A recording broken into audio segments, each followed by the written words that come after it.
Menko Polhukam yang juga Bacawa Pres Ganjar Pranowo Mahfud MD mengungkapkan kepesertaan Gibran Rakabuming Raka sebagai cawapres sudah sah secara hukum. Mahfud menilai hal itu seharusnya tidak perlu dipersoalkan lagi.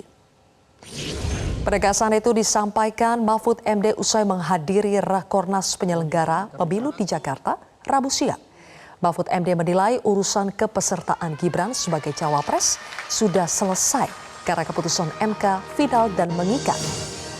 Di saat yang sama, Mahfud MD juga berharap TNI, Polri, dan ASN netral meski Gibran menjadi cawapres.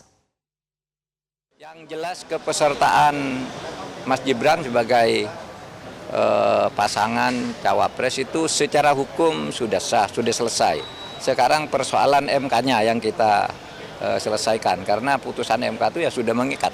MK-nya sekarang yang diselesaikan dan sudah bagus. MK itu gimana Prof mengenai tanggapannya Prof? Kenapa? Putusan MK kemarin Prof masih ada kritik. Bagus, oh bagus. Saya di luar ekspektasi saya sebenarnya bahwa MK bisa seberani itu. Dugaan saya paling teguran keras atau skor selama 6 bulan tidak memimpin sidang gitu. Tapi ternyata diberhentikan dan tidak boleh memimpin sidang selama pemilu. Itu kan bagus, berani. Karena kalau dipecat beneran itu bisa naik banding dia.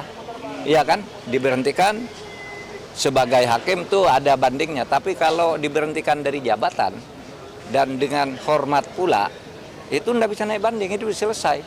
Karena naik banding bukan hanya berisiko tidak memberi kepastian, tapi bisa saja nanti hakim bandingnya itu masuk angin.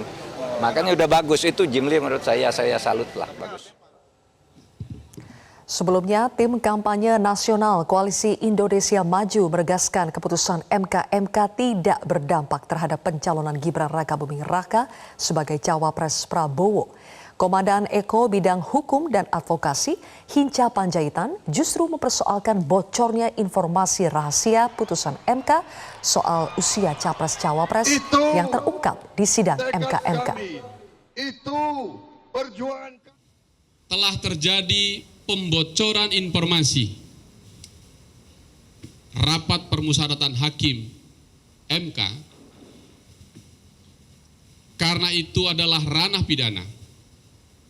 Kami meminta aparat penegak hukum untuk menindaklanjutinya dan menemukan pelakunya, karena MK menemukan peristiwanya pembocoran itu. Jelajahi cara baru mendapatkan informasi. Download Metro TV Extend sekarang.